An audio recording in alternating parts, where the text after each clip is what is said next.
Assalamualaikum, welcome to Taste of Chennai. இப்போ ரீசெண்டா கேரளால ரொம்ப ட்ரெண்டிங்கா இருக்கிற Fuljar சோட எப்படி செய்யறதுன்னு பார்க்க போறோம். இப்போ வாங்க ஸ்டார்ட் பண்ணலாம். இப்போ ஃபர்ஸ்ட் சப்ஜா சீட்ஸ் ஊற வச்சிரலாம். 1 டீஸ்பூன் சப்ஜா சீட்ஸ் தண்ணில ஊற வச்சுக்கோங்க. ஒரு 5 to 10 minutes குள்ள இது நல்லா ஊறிடும். சப்ஜா சீட்ஸ்க்கு பதிலா chia சீட்ஸ் இருந்தா கூட யூஸ் பண்ணிக்கலாம். நான் வந்து சப்ஜா சீட்ஸ் தான் யூஸ் பண்ணியிருக்கேன்.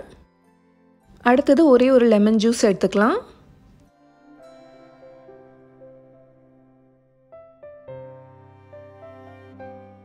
இப்போ லெமன் ஜூஸ் ரெடி ஆயிருச்சு. அடுத்து வந்து கொஞ்சமா புதினாவும் ஒரே ஒரு பச்சை மிளகாய் எடுத்துர்க்கேன். இத நல்லா மிக்ஸி ஜார்ல போட்டு நல்லா ஒரு ஃபைன் பேஸ்டா அரைச்சுக்கலாம். இந்த மாதிரி ஜூஸ் மாதிரி அரைச்சு வச்சுக்கோங்க.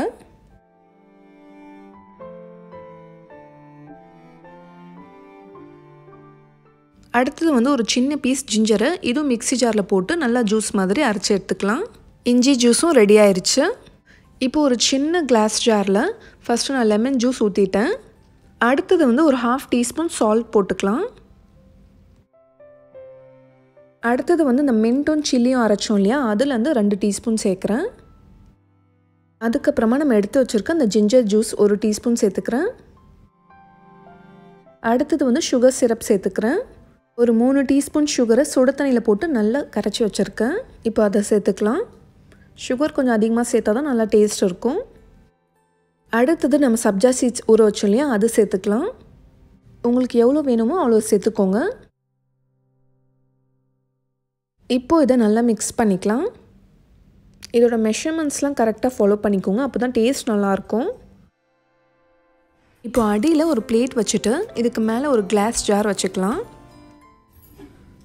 இப்போ நான் ஒரு டின் சோடா ஊற்றிக்கிறேன். சோடா வந்து நல்லா சில்லுன்னு இருக்கணும்.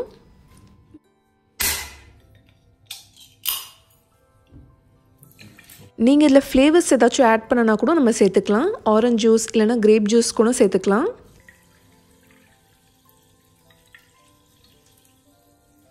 இப்போ நம்ம ரெடி பண்ணி வச்சுருக்க அந்த லெமன் மின்ட் ஜூஸை பொறுமையாக அதுக்குள்ளே போட்டுக்கலாம்.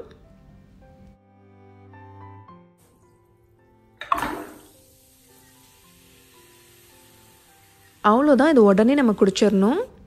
இப்போ ரொம்ப ரெஃப்ரெஷிங்கான Fuljar சோடா ரெடி ஆயிடுச்சு. வீட்டிலே ரொம்ப ஈஸியாக ப்ரிப்பேர் பண்ண முடியும். நீங்களும் இது வீட்டில் ட்ரை பண்ணிவிட்டு எப்படி வந்துச்சுன்னு சொல்லி எனக்கு ஃபீட்பேக் சொல்லுங்கள். இந்த வீடியோ உங்களுக்கு பிடிச்சிருந்தா லைக் பண்ணுங்கள், ஷேர் பண்ணுங்கள், கமெண்ட் பண்ணுங்கள். இந்த மாதிரி நல்ல வீடியோஸ்க்கு நம்ம சேனல் டேஸ்ட் ஆஃப் சென்னையை மறக்காமல் சப்ஸ்கிரைப் பண்ணுங்கள். நாளைக்கும் இதே மாதிரி வேறொரு இன்ட்ரெஸ்டிங்கான வீடியோவில் சந்திக்கிறேன். தேங்க்யூ ஸோ மச் ஃபார் வாட்சிங்.